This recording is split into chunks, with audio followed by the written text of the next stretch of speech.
यो चाहिँ हाम्रो काका घर कोही हुनुहुन्न ल काका त गइसक्नु भयो लन्डन यहाँ माथि छ काकाको दोकान ल राजे चमचम तारा सिया गर थोरै बेर त भयो नि त म पनि त छिटिन आएँ अनि फेरि त्यहाँ हेर्नु भन हेरेको पानी त ठिकै रहेछ त अघि एकताल पुर्याएर फेरि गएको अनि यसलाई सोधेको खोइ आएको छैन मा छ्यामा भन्दा छ्यामा अघिको हो अघि गयो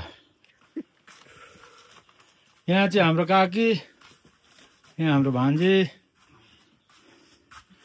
काकी नमस्ते हात हात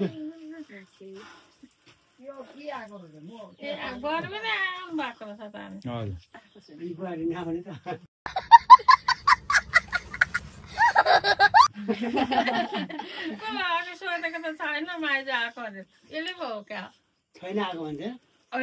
होइन तलबाट चाहिँ आएको छैन ए हल्का रमाइलो गफसफ हो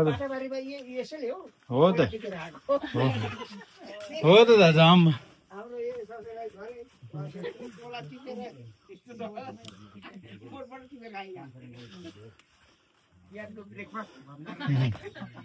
खतरा खतरा भन्दा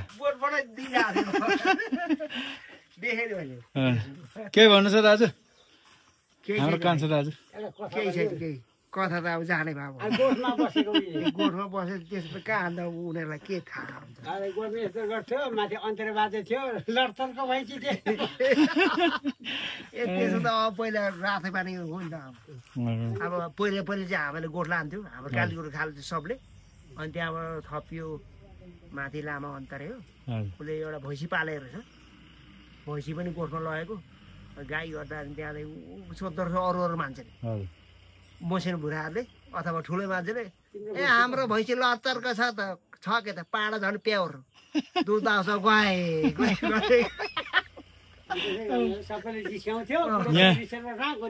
यहाँबाट सर्बङ पनि पुऱ्याउँथ्यो नि सर्बङ शिर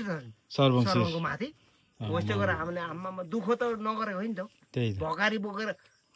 2 दिनमा 2 दिन रात पर्दा मात्रै पुर्याइन्थ्यो हामीले उहाँ त्यही थियो प्लास्टिक त्यो पहिला प्लास्टिक नभएर होला नि त पहिला चाहिँ यता थियो अरे नि यताबाट कता हो सर्बङ जाने ठाउँ माथि ठुलो जङ्गलबाट नि सर्टकट ए भारी बोकेर पानी आउँथ्यो कोही बेला चिच्रो भिज्यो भकारी बोक्यो आइजेल भन्यो भकारी बोकेपछि अब भकारी बोक्ने हेड भएर अगाडि हिँड्यो अनि ओजी भन्दै हिँडेपछि उसको पछि कुन मूल गाई छ कि भैँसी छ पछि त्यहाँदेखि ताप तपाईँले नि बोक्यो नि नुन सर्बङबाट नुन त बोकेन बोकेन बाबाले चाहिँ बोकेर यहाँ छ सर्बङबाट बाई वाक होइन खुट्टाबाट हिँडेर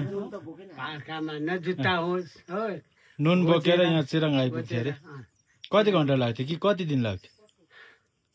यहाँबाट शुक्रबार जान्थ्यो अनि तल दारेसुमुनि बास बस्थ्यो शनिबार दिनभरि बेलुका पुग्थ्यो सर्बङ अनि किनेर फर्की पो हाल्थ्यो आइतबार अनि आइतबार दिनभरि हिँडेर अनि सोमबार आइपुग्थ्यो 4 days अहिलेको खतरा हो नि त मान्छे लडतर्क हो के त नि भयो अर्जिनल मान्छेहरू यहाँ छ है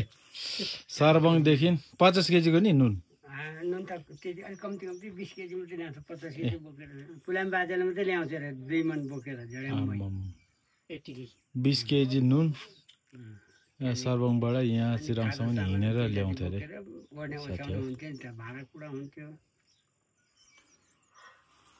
ल यतिमै समाप्त